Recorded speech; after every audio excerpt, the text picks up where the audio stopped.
Adobe just made more money in 3 months than it has at any point in its 40-year history.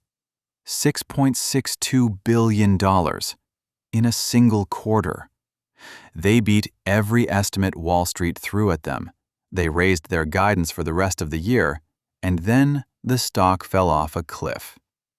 And if you're thinking, okay, it's the Photoshop company, why do I care what its stock does? You're not alone. Because creative software sounds like the kind of thing that only matters to guys in thick-rimmed glasses with a standing desk and 4 monitors. But hidden inside that record number is one of the cleanest examples you will ever see of a company winning the quarter and losing the war. Because for the first time in its history, the exact thing Adobe sells you is becoming something you can get for free. But the real story isn't the headline revenue number you saw scroll past on your feed. It's the damage that number is quietly papering over underneath. And that damage is showing up in the stock itself. A company that was, for 2 decades, the undisputed king of the entire creative economy. Designers, photographers, video editors, marketers, agencies, all of it ran through Adobe.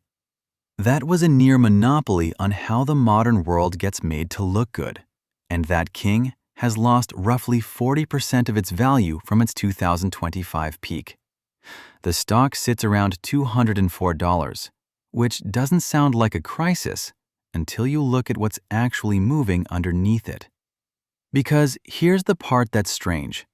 Even as the stock gets cut in half, even as analysts at Mizuho, Goldman, and UBS line up to downgrade it, even as the CEO and the CFO both announce they're heading for the exits in the same window, Adobe's management is still standing on stage selling the idea that everything's under control.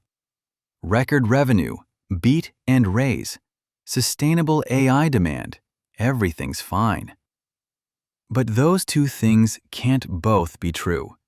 A company that just posted its best quarter ever does not watch its stock get torched and its entire C-suite walk out the door. One of those stories is a lie. And that's exactly what makes this interesting. But to understand what's happening, we have to back up, because the headline revenue is just the symptom. The real story is a thing called the moat. In its simplest form, a moat is just the reason a company gets to charge you whatever it wants without you leaving. Warren Buffett built his whole empire hunting for them.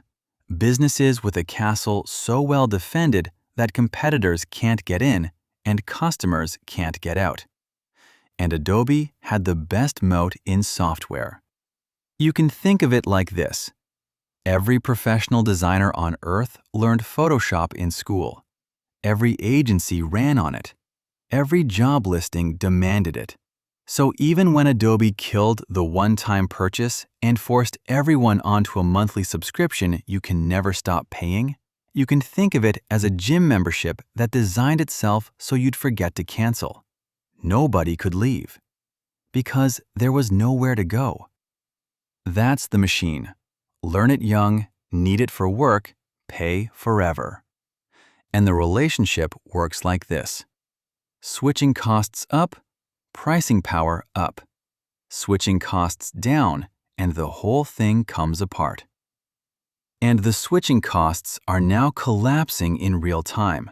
So when a moat that took 20 years to build starts draining out, it happens for 4 main reasons. First, the work is becoming free. Generative AI now produces good enough images, layouts, and video for basically $0. The thing you used to need a $400 a year Photoshop subscription and 10 years of skill to do, a marketing intern now does with a sentence. Users on photography and design forums have stopped describing Adobe as software and started describing it as a landlord. They say they're renting their creative lives. Third, the competition finally got good. Canva, Figma, Affinity, Midjourney. For 20 years, these were toys. Now, they're weapons. Fourth, And this is the sneaky one. The growth that's left isn't really Adobe's, and we'll come back to that. And here's why this matters to you, even if you've never opened Photoshop in your life.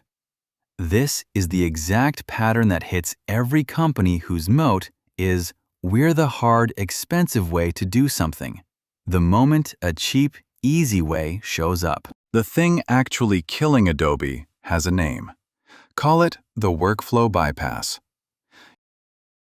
For 20 years, all the valuable creative work, the ideas, the concepting, the first draft of the vision happened inside Adobe.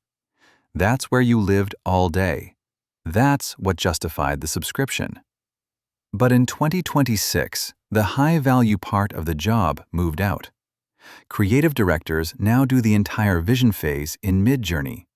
Product teams build full interactive prototypes by just describing them to a tool like Claude Design. One team reportedly turned a week-long design cycle into a single conversation. And only at the very end does any of it touch Adobe for cleanup and a legal compliance check. So Adobe goes from the place where the work happens to the place where the work gets photocopied at the end. And once you're only opening the app for 20 minutes of cleanup, that $400 subscription stops making any sense at all. And if you want to see how badly Adobe misjudged all this, look at Figma.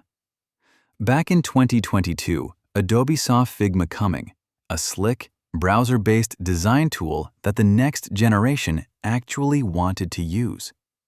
So Adobe did what kings do when a rival appears. It tried to buy it. $20 billion. The plan was simple: absorb the threat, bury it inside the empire, problem solved. And that was fine for about a year because on paper the deal made the threat go away. But then regulators showed up. By late 2023, the deal was dead, blocked. And to walk away, Adobe had to hand Figma $1 billion as a breakup fee. $1 billion. For nothing. They lit $1 billion on fire, and the only thing they bought was a furious, now cash-rich competitor that became the gravitational center of the entire design world. Adobe didn't neutralize Figma. It funded it. So how is it possible the stock is screaming fire while management keeps reading out record numbers? Here's the trick. Remember that fourth driver I said we'd come back to? Adobe's headline growth target for the year is 10.2%. Sounds healthy. Except a huge chunk of that growth, around $480 million of it, didn't come from anyone choosing Adobe. It came from Adobe buying a company called SEMrush for roughly $2 billion and stapling its revenue onto the total. Strip that out, and the real, organic growth, the growth from people actually wanting the product, drops to about 8% and falling. That's the polite version. The blunt version? When you have to buy your growth, it's because you can't earn it anymore. And then there's the buyback. Adobe spent years buying back its own stock to prop up the share price at an average price of $412 a share. The stock now trades around $204. They paid double. They spent shareholder billions catching a falling knife with both hands, and the timing makes the average crypto degenerate look like a disciplined value investor. And this isn't vibes. The numbers say it out loud. The stock is down roughly 40% from its peak, while the S&P and the NASDAQ both ripped higher. So this is Adobe-specific rot, not a market problem. Its margins are shrinking. Net margin slipped from 30.4% to 28.7%. Because running all that AI is brutally expensive, and Adobe can't charge enough to cover it. Its big AI-first revenue line that management loves to brag about? $500 million against a total business of $27 billion. A rounding error wearing a cape.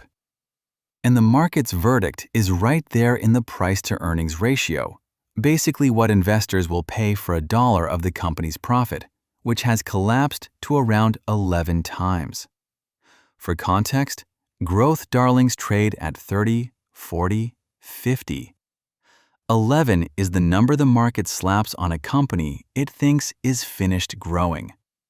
Meanwhile, Canva, the toy, now has 260 million users and $4 billion in recurring revenue, coming straight for Adobe's lunch.